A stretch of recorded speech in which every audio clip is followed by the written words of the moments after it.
अस्सलामुअलैकुम, welcome back to my YouTube channel quick learning with Noor. आज हम डीकंस्ट्रक्शन के सेकंड पार्ट को स्टार्ट करने वाले हैं, जिसमें हम डिफरेंस के आइडिया को डिटेल से डिस्कस करेंगे। हमने अपने प्रीवियस लेक्चर में ये डिस्कस किया था कि डिफरेंस का आइडिया जैक्स डेरिडा ने अपने एक 1963 फ्रेंच पेपर में कॉइंट किया था और इसका बेसिक पर्पस लिटरेरी वर्क या टेक्स्ट को एनालाइज करना था। जैक्स डेरिडा एक पोस्ट स्ट्रक्चरलिस्ट फिलोसफर थे, जिनको फादर ऑफ डीकंस्ट्रक्शन भी कंसीडर किया जाता है। Structuralist, post structuralist and deconstructionist believes that when the text is produced the author dies and the reader is born. यानी कि ऑथर का पर्पस किसी भी लिटरेरी टेक्स्ट को प्रोड्यूस करके रीडर को हैंड ओवर करना होता है। ऑथर की इंटेंशंस और पॉइंट ऑफ व्यू को कम्प्लीटली इग्नोर किया जाता है। यहीं से मेन आइडिया को हम डिस्कस करने वाले हैं, जिसको अंडरस्टैंड करने में आपको काफ़ी ज़्यादा कन्फ्यूजन होती है। तो वीडियो को कंप्लीट वॉच करना है, इसे स्किप बिल्कुल नहीं करना। अगर आप इसे स्किप कर देंगे तो मेन आइडियाज़ भी आपके माइंड से ऐसे ही स्किप हो जाएंगे। पहले हम ट्रेडिशनल आइडिया को डिस्कस करेंगे कि ट्रेडिशनली किसी भी टेक्स्ट को कोहेरेंस से क्रिएट किया जाता था और टेक्स्ट का मेन या बेसिक आइडिया सेंटर में प्रेजेंट होता था। उस बेसिक या सेंट्रल आइडिया को प्रेजेंट करने के लिए लैंग्वेज को ही एज अ टूल यूज किया जाता था और उस सेंट्रल आइडिया के थ्रू एक फिक्स्ड मीनिंग भी क्रिएट किया जाता था, जिसे कोई भी चेंज नहीं कर सकता था। मगर डीकंस्ट्रक्शन टेक्स्ट के कोहेरेंट स्ट्रक्चर और इसकी हायरार्की को चैलेंज करता है। लैंग्वेज में हमेशा हायरार्कीज को ही प्रेफर किया जाता है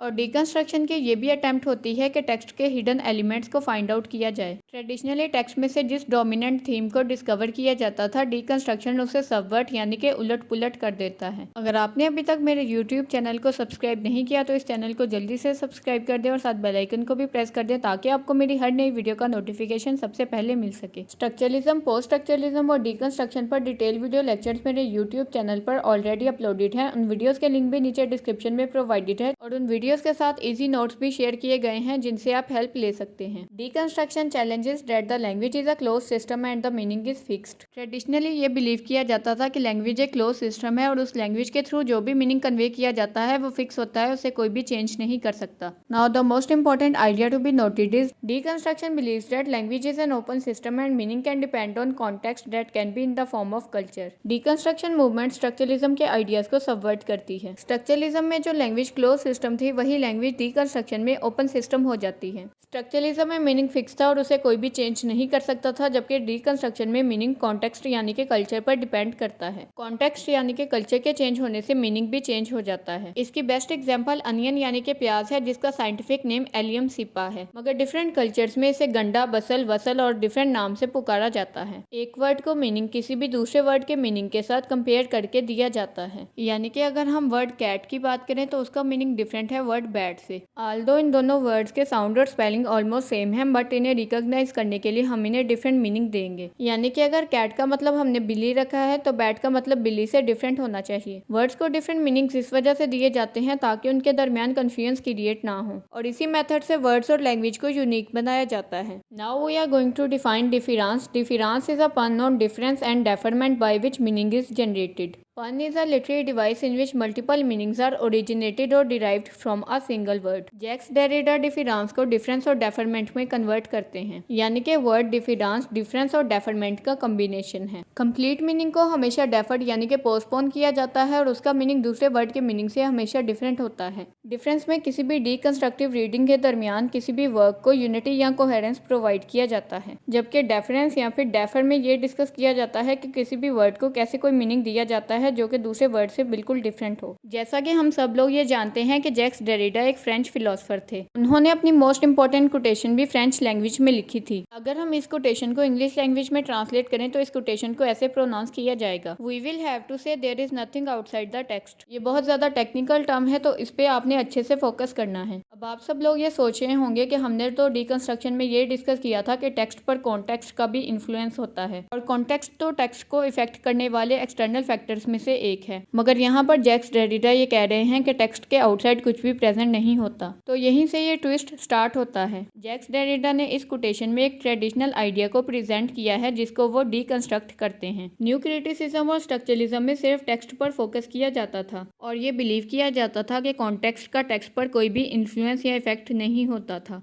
मगर जैक्स डेरिडा डीकंस्ट्रक्शन मूवमेंट में ये आइडिया प्रेजेंट करते हैं कि कोई भी टेक्स्ट अपना मीनिंग कन्वे करने के लिए कॉन्टेक्स्ट यानी कि कल्चर और सोशल रियलाम पर डिपेंड कर सकता है। जैसा कि हम ऑलरेडी डिस्कस कर चुके हैं कि कॉन्टेक्स्ट यानी कि कल्चर के चेंज होने से मीनिंग भी चेंज हो जाता है और डीकंस्ट्रक्शन इसी आइडिया को फेवर देता है। कोई भी लिटरेरी टेक्स्ट अपने कॉन्टेक्स्ट यानी कि कल्चर से सेपरेट नहीं हो सकता जिसमें उसे कंस्ट्रक्ट किया गया है। इस आइडिया को टेक्स्ट और मीनिंग के दरमियान रिलेशनशिप को डिस्कस करने के लिए यूज किया जाता है और डीकंस्ट्रक्शन उन सारे एक्सटर्नल फैक्टर्स पर फोकस करता है जो किसी भी टेक्स्ट को इफेक्ट करते हैं। अगर हम डिफरेंस के कॉन्सेप्ट को एग्जाम्पल के थ्रू अंडरस्टैंड करने की कोशिश करें तो हम डे के लिए डिफरेंट वर्ड्स को यूज कर सकते हैं, like sunlight, new beginning, arrival of life, comfort and peace. ये डिफरेंट वर्ड्स जो कि वर्ड डे को रिप्लेस करते हैं, इसी को मल्टीप्लिसिटी ऑफ मीनिंग भी कहते हैं। टेक्स्ट के थ्रू जो मीनिंग कन्वे किया जाता है वो दूसरे टेक्स्ट से डिफरेंट होता है और डे के ऑपोजिट वर्ड नाइट को डेफर या पोस्टपोन किया जाता है। अगर नाइट के मल्टीपल मीनिंग्स को डिस्कस किया जाए तो इसमें इग्नोरेंस, डार्कनेस और पेसिमिज्म शामिल हैं। The most famous quotation of Jacques Derrida is there is nothing outside the text. Jacques Derrida की ये कोटेशन एक सेल्फ कंट्राडिक्टरी स्टेटमेंट है। इट मीन्स जो आइडिया ये स्टेटमेंट प्रेजेंट करती है ये खुद ही उसे नेगेट भी करती है। The most important line in the theory of Jacques Derrida is every text deconstruct itself. यहाँ पर डीकंस्ट्रक्ट का मतलब रिकंस्ट्रक्ट है, यानी कि किसी भी टेक्स्ट में जो मेन नोशन या आइडिया प्रेजेंट किया जाता है वो टेक्स्ट ही इसे डीकंस्ट्रक्ट करता है और इसका बेसिक पर्पस टेक्स्ट के हिडन एलिमेंट्स को डिस्कवर या फाइंड आउट करना होता है। फर्डिनेंड डी सोसा स्ट्रक्चरलिज्म में ये आइडिया प्रेजेंट करते हैं कि लैंग्वेज में सिर्फ डिफरेंसेस प्रेजेंट होते हैं और इन्हीं डिफरेंसेस की एग्जिस्टेंस की वजह से ही लैंग्वेज कोई मीनिंग कन्वे करती है। मगर Jacques Derrida Ferdinand de Saussure के आइडिया ऑफ डिफरेंस को भी चैलेंज करता है। According to him the text can be interpreted in multiple meaningful ways. यहाँ पर वो मल्टीप्लिसिटी ऑफ मीनिंग के आइडिया को फेवर देता है। वो कहता है कि एक वर्ड का मीनिंग दूसरे वर्ड के साथ रिलेशन के थ्रू ही पॉसिबल होता है और ये सारे वर्ड्स एक नेटवर्क ऑफ स्ट्रक्चर्स के थ्रू अटैच होते हैं जिनको हम लैंग्वेज कहते हैं। Simply he is trying to say that meaning of a word is created in relation to other word. और किसी भी वर्क में प्रेजेंट मीनिंग्स अनस्टेबल होते हैं जो टाइम के साथ चेंज होते रहते हैं। डीकंस्ट्रक्शन टेक्स्ट में प्रेजेंट बाइनरी ऑपोजिशंस पर भी फोकस करता है। Binary opposition can be defined as pair of related terms and concepts that are opposite in meaning from which one is centred while the other is marginalised. For example, male को centred जबकि female को marginalised किया जाता है। Similarly white को centred जबकि black को marginalised किया जाता है।